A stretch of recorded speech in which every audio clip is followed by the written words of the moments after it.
Mengapa Kiai Imaduddin tetapkan nasab Ba'alawi terputus sebagai keturunan Nabi Muhammad Shallallahu Alaihi Wasallam? Selama berabad-abad, klan Ba'alawi diyakini umat sebagai keturunan Nabi Muhammad Shallallahu Alaihi Wasallam. Peneliti yang membatalkan nasab Ba'alawi, Kiai Haji Imaduddin Utsman, menyatakan seluruh metode isbat tak bisa menetapkan nasab Ba'alawi sebagai cucu Nabi Muhammad Shallallahu Alaihi Wasallam. Sebelum melanjutkan nonton video ini, bagi yang suka dengan video-video kami, tolong bantu subscribe, like, komen, dan share. Bagi yang tidak suka, abaikan saja. Kami di sini tidak ada niat untuk menyebutkan orang-orang yang terlibat. Kami di sini tidak mengurangi atau menambah isi sumber untuk menjaga otentisitas sumber. Kami di sini hanya mengulang sejarah-sejarah yang sudah ada. Menurut dia, nasab dari kalangan Ba'alawi keberadaannya tidak tercatat selama 500 tahun. Seluruh metode isbat nasab tidak bisa untuk mengisbat menetapkan Ba'alawi sebagai cucu Nabi. Kita buktikan, ujar Imaduddin dikutip dari video yang diunggah YouTube Gus Fuad Channel Senin 9 September 2024. Hal ini disampaikan Kiai Imaduddin menanggapi penjelasan Habib Hanif Alatas dalam acara diskusi bertema membedah tulisan yang membatalkan nasab Ba'alawi yang digelar Probitoh Alawiyah di Jakarta Sabtu 7 September 2024.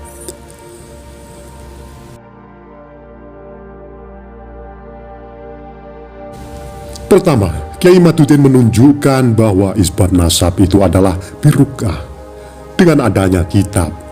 Sedangkan syarat kitab itu tidak boleh berbeda dengan kitab-kitab sebelumnya. Sedangkan apa yang dikatakan oleh kitab-kitab yang mengisbat Ba'alawi mulai dari abad 9 sampai hari ini, yang katanya itu berjumlah 180 kitab, semuanya itu berbeda dengan kitab-kitab nasab dari mulai abad ke-4 sampai abad ke-9, ucap dia.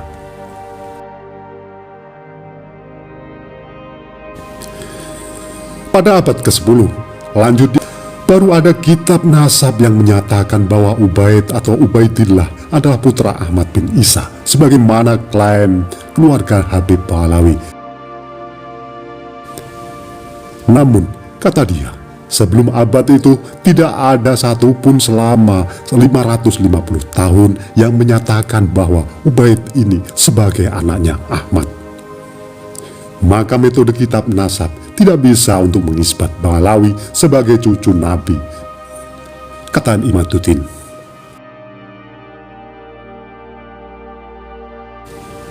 Kedua, lanjut dia, metode yang disepakati oleh mayoritas ulama untuk menangani masalah nasab adalah syuhroh wal istifaldoh, berarti ketenaran dan persebaran. Apakah nasab mengalami syuhroh dan istifaldoh? Tidak buktinya. Dari mulai abad ke-4 sampai ke-9, sama sekali tidak ada yang menyebutkan bagaimana sebuah nasab bisa dikatakan syuhroh wal istifaldoh, kalau selama 550 tahun sama sekali tidak ada yang menyebutkan, ucap dia. Sedangkan di dalam kaidah ilmu nasab, menurut Imaduddin, Ibnu Hajar dalam kitab Al-Jawabul Jalil halaman 47 menunjukkan bahwa memang benar nasab itu bisa diisbat dengan adanya syuhroh dan istifaldoh. Tetapi ada syaratnya, yakni kalau tidak ada yang menentang. Sedangkan adanya Ahmad bin Isa punya anak, katanya namanya Ubaid, ini ada yang menentang, yaitu kitab-kitab nasab dari mulai abad 4 sampai 9.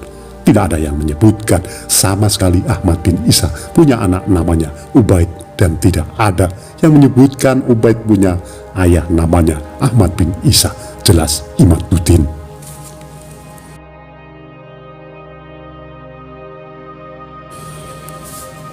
Maka syuhroh dan istifaldoh tidak bisa untuk mengisbat nasab Ba'alawi. tidak terverifikasi, dan tidak bisa untuk dinyatakan sahih dengan metode syuhra wal istifadhah, kata dia. Sedangkan metode isbat nasab yang ketiga dengan syahadah, yaitu kesaksian dua orang laki-laki. Di dalam kitab Al-Muqaddimah halaman 62, menurut dia, syahadah ini bisa untuk mengisbat nasab yang sudah ribuan tahun. Bahwa dikatakan, menurut Khalil bin Ibrahim, syahadah adalah memang metode untuk mengisbat nasab. Tetapi dia metode mengisbat nasab seorang anak hari ini kepada ayahnya, bukan nasab Qabail yang sudah ribuan tahun seperti Ubaid yang katanya anak Ahmad bin Isa, kata Imaduddin. Bisakah dia untuk diisbat dengan metode syahadah? Tidak bisa. Maka metode ketiga dalam isbat nasab tidak bisa untuk mengisbat Ba'alawi, ujar Imaduddin. Lalu metode keempat, isbat nisab adalah ikrar menurut Imaduddin. Ikrar ini pula dikatakan oleh Syekh Khalil Ibrahim di dalam kitabnya Muqaddimah fi ilmi an-nasab, bahwa metode ini hanya bisa digunakan untuk mengisbat seorang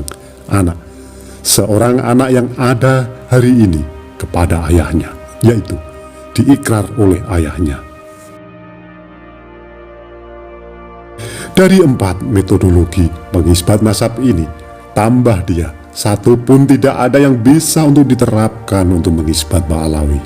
Maka nasab Ba'alawi tidak terisbat sahih. Berarti kalau tidak sahih apa? Batal, kata Imaduddin.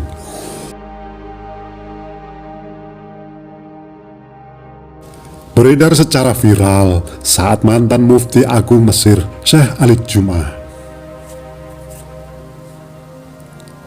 ditanya perihal keabsahan nasab Ba'alawi yang menjadi muara nasab para habib di Indonesia, apa jawabannya? Syekh Ali Jum'ah mengatakan, sah dengan ijma' konsensus para ulama. Jika ada satu orang fasik muncul lalu mempertanyakan nasab yang mulia ini, terserah saja, itu urusan dia dengan Tuhannya dan dia bebas dengan pendapatnya. Tapi Ba'alawi sah nasabnya menurut kita sesuai dengan ijma' ulama. Kami belum menemukan ada yang meragukan nasab Ba'alawi sepanjang sejarah.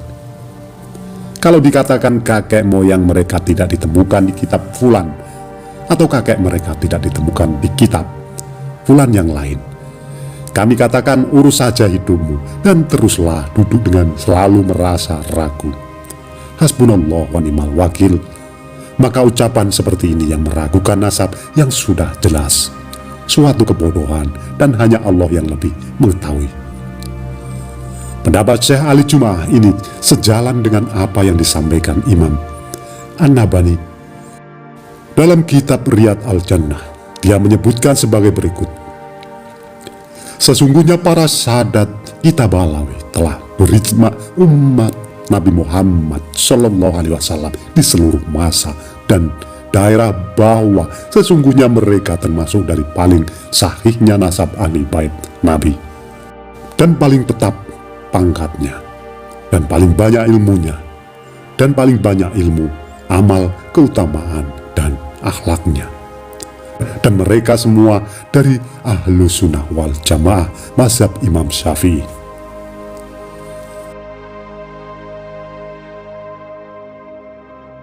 Sementara dai nasional dari Muhammadiyah Ustadz Adi Hidayat Uwah mengatakan dalam pandangan Islam, nasab ini merupakan persoalan yang sangat sensitif. Saking sensitifnya, kata Uwah, dalam hadis riwayat Bukhari dan Muslim yang tersambung pada sahabat Abu Dzar Al-Ghifari, Nabi memberikan pengingat, jika nasab yang benar itu kemudian sengaja diputus, maka resikonya adalah kufur, ujar Uwah saat menanggapi polemik tentang nasab di Indonesia, seperti dikutip dari kanal YouTube-nya Adi Hidayat Official Selasa 10 September 2024. Bersambung, nantikan video yang selanjutnya. Itulah tadi ulasan singkat kami mengenai Mengapa Kiai Imaduddin tetapkan nasab Balawi terputus sebagai keturunan Nabi Muhammad SAW? Apabila ada kesalahan dalam kami menyampaikan, mohon diluruskan dan mohon maaf. Terima kasih yang sudah menonton sampai selesai.